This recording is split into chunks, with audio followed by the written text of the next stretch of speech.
We are in June 2019. The end of school is coming. It's the moment with my best friend Hippolyte. We'll call it Hippo for the story. To just go out and practice street workouts outside. I remember of these first times, I was just 13. And so when I had to go out, it was mainly with my parents and for a specific reason. I didn't had to think about anything on my own. I didn't had to think about, okay, I have to take this bus, I have to do 20 minutes of scooter because I was doing a lot of scooter. I didn't had to think about all this. And for the first time, I was on my own outside. And yeah, something was also moving forward because I could explain that this street workout coming in my life was creating a lot of new dynamics. Whether it's on the social side of things, I was a bit more confident, even though it wasn't everything because we'll come on this after.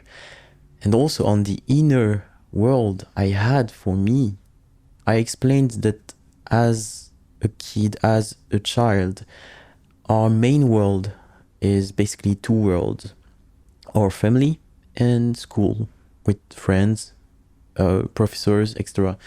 And this time I created something on my own. I created something I could refugiate into when things were wrong to some extent in either one or even the two worlds I had. And this is how my world, and this time I mean all the world I had within, whether it's mine, whether it's my parents, whether it's school, everything was getting broader and broader. I could experiment even more on my own, and I could see things that I was into for so many time differently. To some extent, I was seeing less importance in school, for instance, because for my whole life, I was just in school for my friends, and I wasn't really interested in attending school, like learning. This wasn't appealing to me. I was good in math naturally, so it was funny. But a couple years after, I would just drop out the whole thing because I had to work to get certain results, and I just don't want it to. Anyways, this was a parenthesis. This time, my world was getting broader and broader, and I was explaining my first experiences in street workout park. I remember of how I wanted to prove myself, even though there was mainly like one or two guys that would just leave after we would came. We had this kind of ritual of you enter in the park, you drop your stuff on the floor, and then you go on the bar to prove what you're able to do. Like, yeah, this is my warm-up. It was like maximum of pull-ups. And it's not necessarily really smart in terms of training optimization, but it was, I think, my way to kind of gain confidence into, okay, I'm entering here and I am legitimate. I deserve to be here. Everyone basically deserves to be here. No matter your level, you deserve to go to this kind of place. It's basically the goal of it. It was kind of, yeah, I'm not a kid playing, or I don't know. And also I think there was a kind of ego, a certain ego of, look at me. It's kind of toxic because I basically care about others' look and thought. And it was the case. But I would say that it's a part of just a natural course of life. It's a natural reaction we have, like looking at how people perceive us. We naturally tend to want people to accept us and to have a certain look on us because it's a survival mechanism. And in most cases, it's something wrong because we are in a society in which things are getting so complicated that if you focus on that kind of stuff, you're just focusing on nothing basically, because you do not need validation of others in most cases. But this time maybe it was interesting because it was a way also to train this ability of how I want people to perceive me. The reason we were getting out to street workout park with my best friend was not only to train in outside and begin freestyle. I will talk about it after. It was also for one concrete project. We had a project of an Instagram account because we had personal accounts, but we were kind of scared of boring people around being like some kind of weirdo, only talking about this extra. And there was also the potential we had. We were like, we are 13 and 14. Maybe we could get famous on Instagram. This was really our purpose. We wanted to get famous. Or this was like the thought in background. And so we launched an Instagram account named H underscore ale underscore street workout. We would post as the first post a one-arm hang L sit, and the second hand would do a fuck. It was so freaking cringy. I remember that I was way weaker on that kind of exercise compared to my best friend, and I wouldn't be able to really hold it. So it was a kind of screenshot. We tried maybe 3 times in order to get the shots because I was the limiting factor. Hippolyte was way more solid on completude. I was just this kind of all-in triader on pull-ups and front lever. I was kind of bad at core strength. So yeah, L-sit, I was freaking bad, and I'm really not stretchy. Just having the leg positioning is painful. Anyways, I was just saying, this was our first publication, and then I have to admit, it's on my initiative. I had this kind of autistic way of seeing the Instagram feed, because you have 3 posts per line, and I wanted to make something really aesthetic. And so my idea was to have a column of both of us doing the same skill in the street workout park, like we did on the first post that was a one-arm L sit. And the 2 others posts, like on one line, would be each of us doing the same skill at the same location, and we would reverse the peak in order to have a kind of mirror of the location. And it was kind of it was good looking to some extent, but it was really my holistic way of seeing. I was like, it has to be the exact same.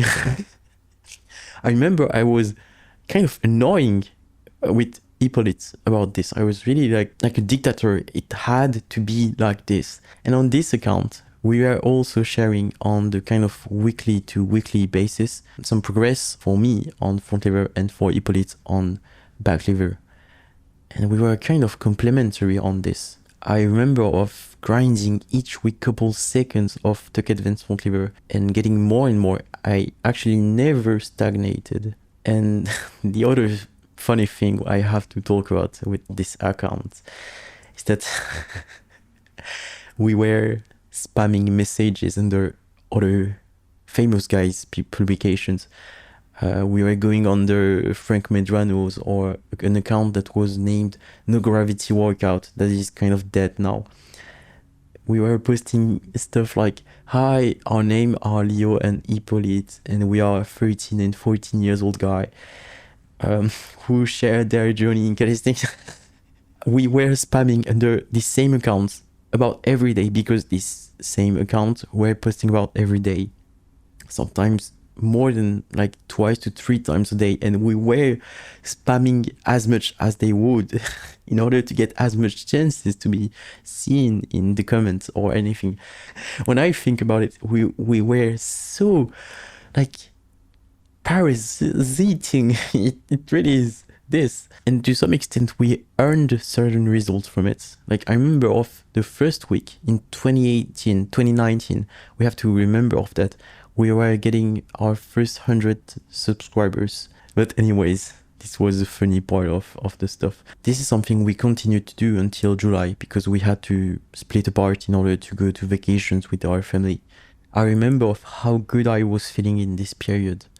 Our life with Hippo was basically just going out, having high ease, and just trying to do it. Really few things were stopping us. The park was an hour away, but while riding scooter, we were able to shorten this period of about 30 minutes of walk and 20 minutes of bus to 10 to 15 minutes of scooter and 20 minutes of bus.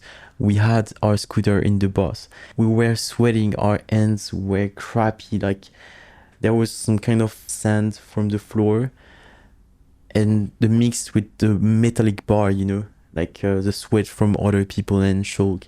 I remember of this smell. It was kind of disgusting, but now I can smell it and remember of it. I remember of this protein bar we were buying in order to maximize gains. I remember I cut the sleeves of a hoodie in order to have a sleeveless hoodie, like Animal Falking or that kind of stuff.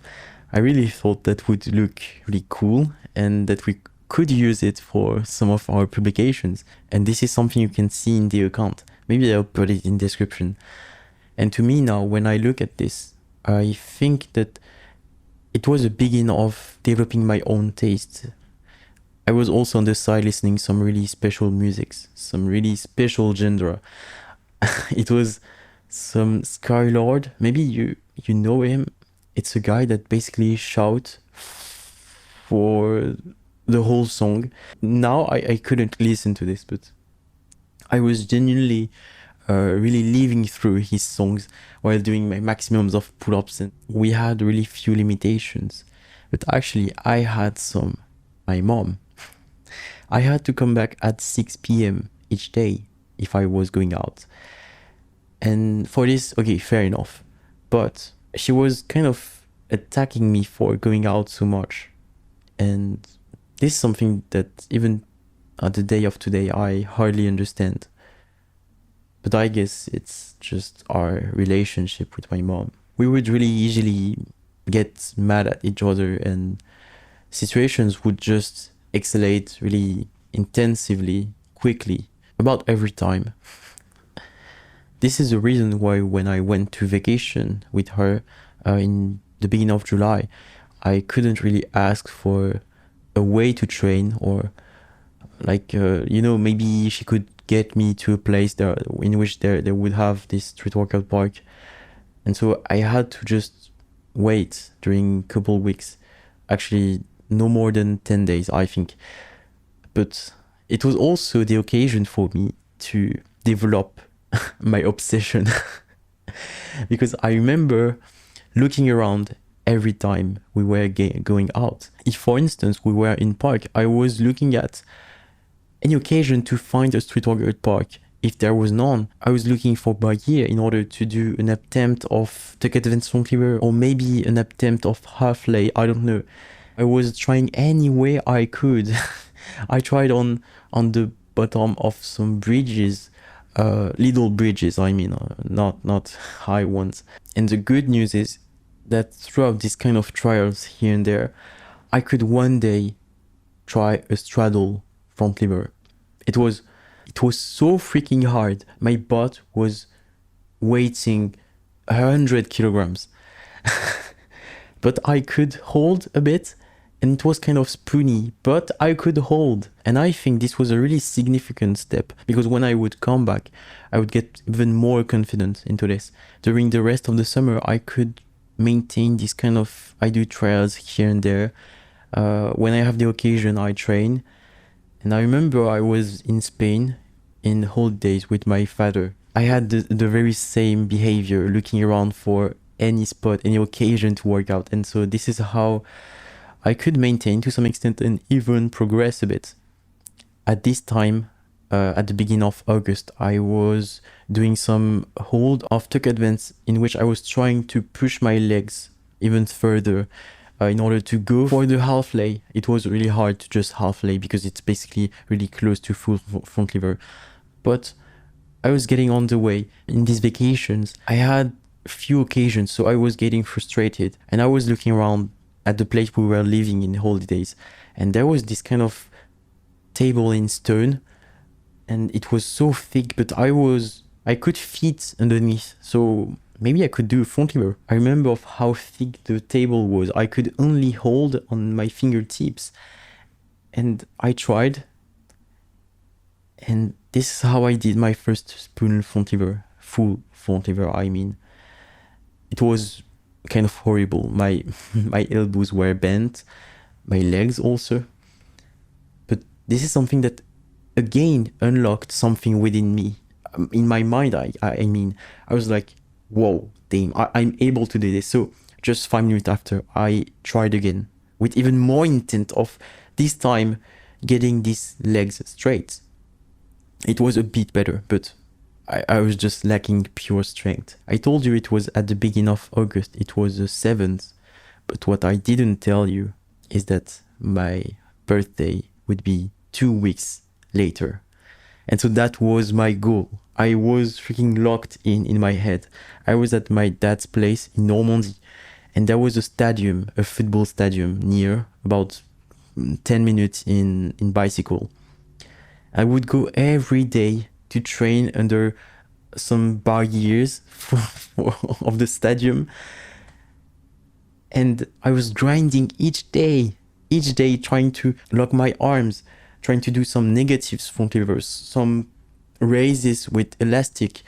I was freaking so matrixed. It was my challenge of the year, getting my front lever before my 14th. And in the end, I could achieve something that we could validate, maybe. I had straight and locked arms. My legs also were locked, but I wasn't holding too much and I was a bit spoon. So I kind of failed. But I was really satisfied. Honestly, I remember I wasn't like sad about it. I was really genuinely happy of how much progress I did. And so we are in the end of summer. The return to school is coming. And you may remember in the first episode, I talked about the fact that I got a girlfriend in April. Well, what happened with her? Well, when I came back from China, something weird happened. I was, and she was also, we were really shy and not really able to express physical contact. At the best maximum, we could hug, and we never kissed until since April. We are in September. It actually is not a really big deal, right? But in my head, I was making up so much pressure. I was. It would be really hard to explain, but I was basically thinking so much about this. I think what created this situation is that I just continued to let myself in this situation and not trying to change it. And the more the situation occurs, the more you cannot just go to the next step. The more it feels even harder to take the courage and just break the what's blocking, you know. And I think this all began because at the moment we got together, I just left to China for 2 weeks. And when I came back, something was kind of different. I remember sending her some kind of romantic messages. It was something like, I'm eager to put my lips on yours, that kind of stuff. Why? I was a really romantic and inspired guy, apparently. But I couldn't assume this. I couldn't like go further. We would send each other some messages like, I love you, good night, about every night from April to September. But this very same situation in the real life would just remain. And this is how I returned to school with this new ambition to do the job, I want to freaking kiss her. Spoiler, I never did. And now let's go on the street workout side of things. We are in September, and for my birthday, I asked for a dips station. Like, you know, the Decathlon dip station, you can do dips, but also front lever on. Because what I didn't tell you is that in July, I had to remove my pull-up bar that was destroying my walls. And yeah, I was really excited because since the beginning, actually, I never really trained dips. 9 months is into street workout. So I had a lot of retard on the push side of things. But I was also thinking that I wasn't a push person. I was genuinely thinking I was made for pull. I even renamed myself on Instagram El Fronto. Literally, I was kind of restraining myself also. I was the pull guy. My best friend Hippo was the push guy. And this is how I think I created some barriers, because during the following months until, yeah, even January, I would not really train too hard on dips extra. I would maybe get 10 dips maximum. So at the end of 1 year of street workout, I would have maybe 12, 13, or maybe 15 pull-ups maximum. A beginner full front lever, but maybe 8, 7 dips, which is abnormal when we see what people are usually able to do. And on the side, I remember I was trying to kind of skip the steps as I did with front lever. As mentioned in the first episode, my plan when I began street workout was a year of basics in order to then go on skills and freestyle. But from day one, I worked on the front lever, and 9 months in, I could kind of get it. So I was affirming that I was right. I was like, I can not listen to this kind of advices. It worked in front lever. So this is what I will do in planche. And this is how I decided to go for tuck planches, doing some frog stand to handstand. And I couldn't unlock it before Hippo. That was a push guy. I have to mention it. So I was validating this hypothesis I had, like you go for skills and then you will progress. And one day I injured my shoulders while doing a frog stand to handstand. Maybe there was a reason for this. This situation continued and I was kind of, pissed by this. I could only do front lever. I couldn't do pull-ups because I had no pull-up bar anymore. And dips, it was kind of painful on the shoulders. And I was kind of lazy on it. And a couple months after this, I injured my back in front lever. We are in November, December, and I'm all injured all around. I cannot do front lever, neither this frog stand to handstand. I was kind of spamming because it was my skill. It was my new skill. I was doing it in the high school court. Like, look at me, I'm doing the frog stand to handstand. And I injured. So I had to wait, and I didn't know how to react to injuries. So I was basically doing some shit with elastic or nothing, basically. I didn't have this intention of, you do everything you can that is around the injury. If, for instance, I was able to do dips, I had to do dips. It was the best way to recover from this. If I was able to do push-ups, it's even more specific, but I didn't. I was kind of lazy and I basically had no knowledge. And so a couple of weeks after something was approaching, these injuries weren't kind of really brutal. It didn't force me to stop for 2 months also. I had to stop for maybe 2 weeks, 3 weeks maximum. While the time was passing, something was approaching, my 1 year of calisthenics. And so I decided to do an Instagram post just on physique. I wasn't sharing my performances in this post.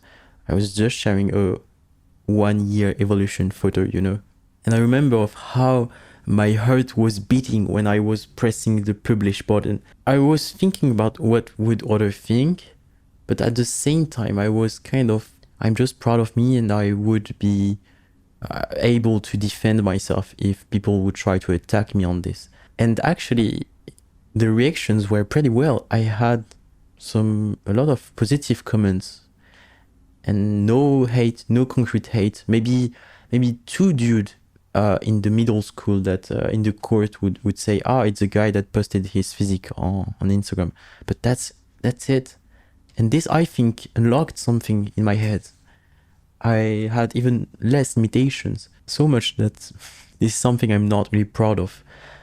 I would begin to express myself a lot on social media, on Instagram, and I would put my account in public.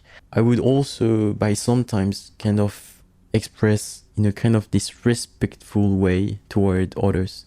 And this is what I'm not really proud of. I would kind of insult, but as you insult friends, but maybe a bit in a harder way, because I was feeling untouchable. I haven't done really wrong thing, I haven't done a cyber harassment, cyberbullying. I haven't done that kind of stuff. But you know, this kind of story in which you post a photo of your friend and say how dumbass or that kind of stuff. And sometimes it was unjustified. It was kind of just dumb on my side to have done this. And I guess this is a part of the process of discovering yourself, expressing to the world, and kind of becoming a new person, a person of your own that is not made by your parent and school. You know, having this kind of differentiation. And so the situation continued, and we are at the beginning of 2020. And you know what comes after the beginning of 2020? There is a little incident, little in the world, and it forced us to lock down. We had to lock at home. Oh, I basically played Minecraft all day, skipping my Zoom classes. We were building an incredible world with Hippolyte. He was mining diamond.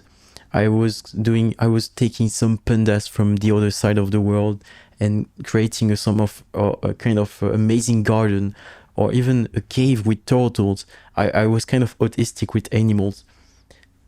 It was incredible. It was an incredible time. I have no freaking regrets on this period. This is also the year I had a kind of graduation, mid-school graduation, just thanks to the lockdown. It was based on the grades I would have at the beginning of the year that were decent enough in order to get it. And basically everyone in France in my generation got this kind of for free. What a great time to be alive. But there is something serious to talk about. What about Elisa? The situation, as I could tell you, continued over and over again. It was getting kind of toxic because I wanted to make occasions for moving forward. I was trying to see her in the weekend, like not at school, but she would always have an excuse, like, yeah, I'm busy, I have something, I cannot, you know. And we both knew that I knew that she had nothing. She was just scared. Or maybe something else. But I never really faced this, I think. I was just like, okay, haha, okay, I love you, good night. Purée. It makes me really like kind of sad to think about the situation, because it was so painful and annoying. Like for a whole year, this situation continued. We weren't even calling each other's. I have to mention it. Our relationship was basically words sent on messages. I said I didn't know why she would react this way. But actually, I have a clue.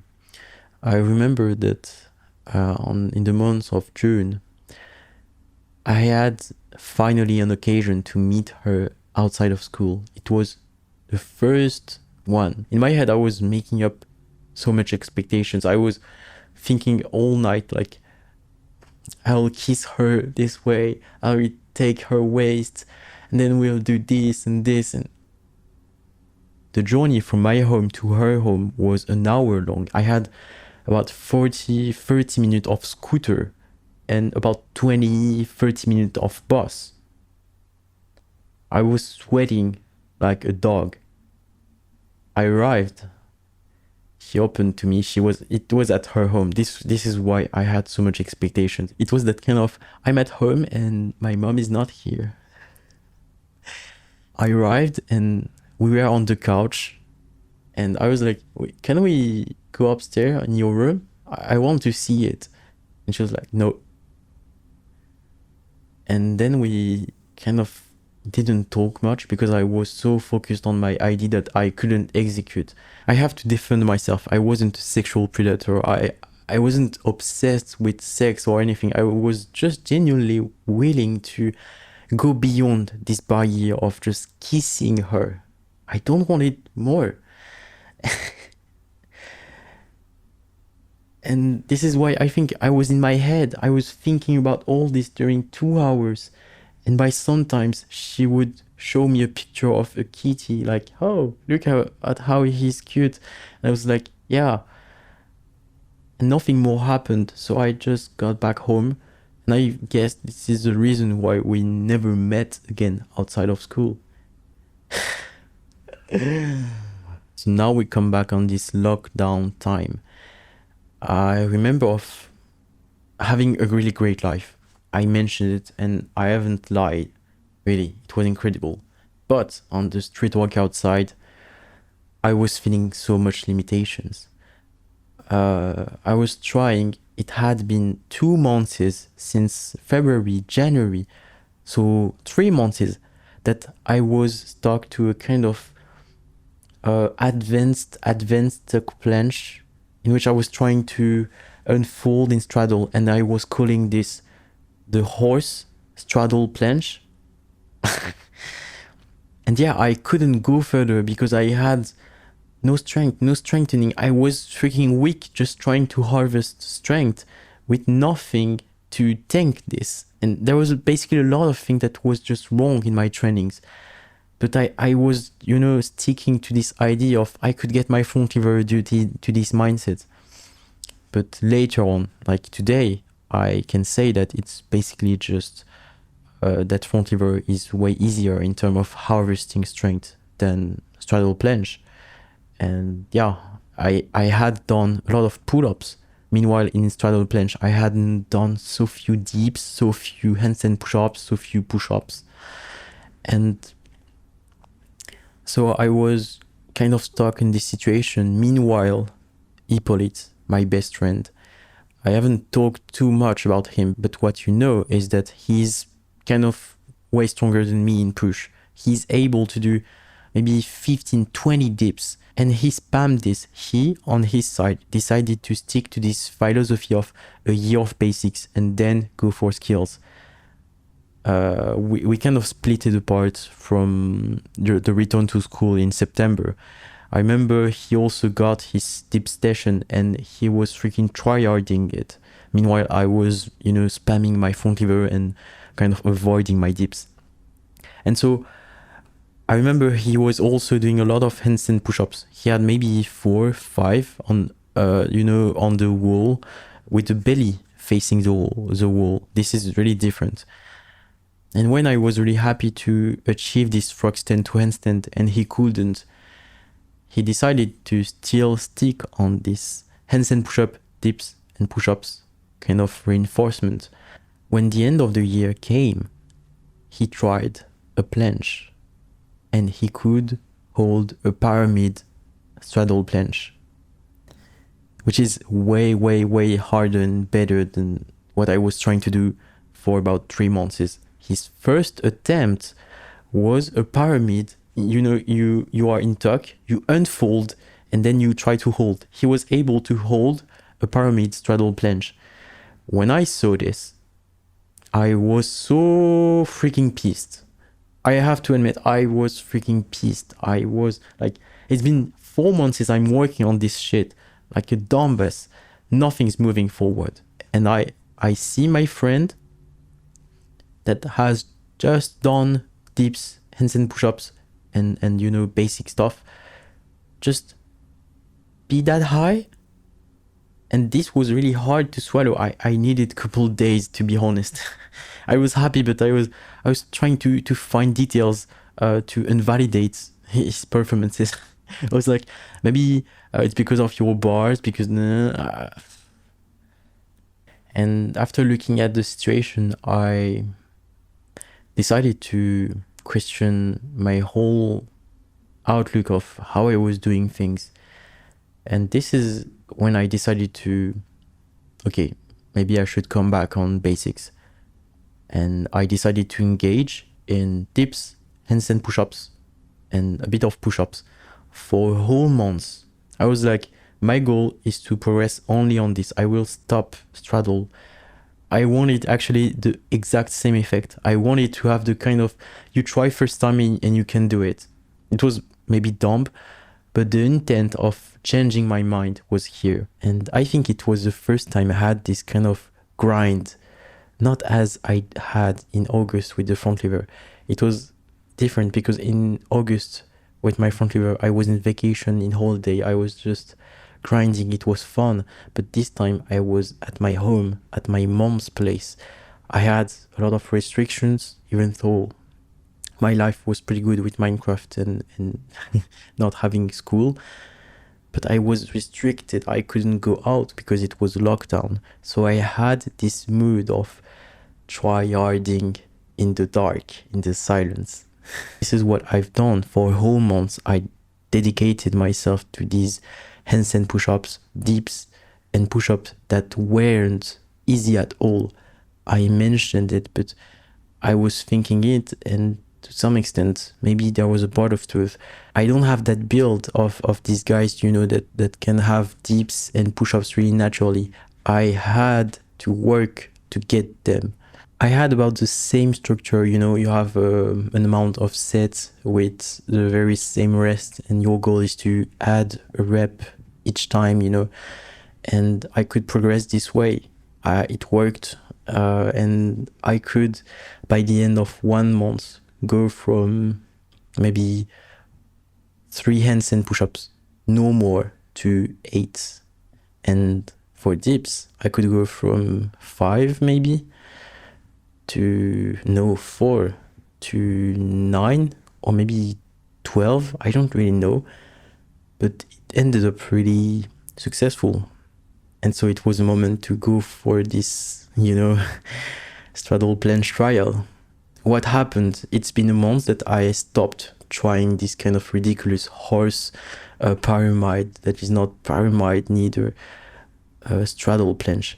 And so I decide to launch. I kick my whole, like I try to bend everything in my body. I'm so heavy, but I can feel like I'm holding somehow. And yeah, I was holding somehow a kind of pyramid straddle planche as my best friend did. And so yeah, that was a success. On the side, on the social side of things, I mean, I had laid off on my girlfriend, and I kind of broadened my horizon of who I wanted to talk to.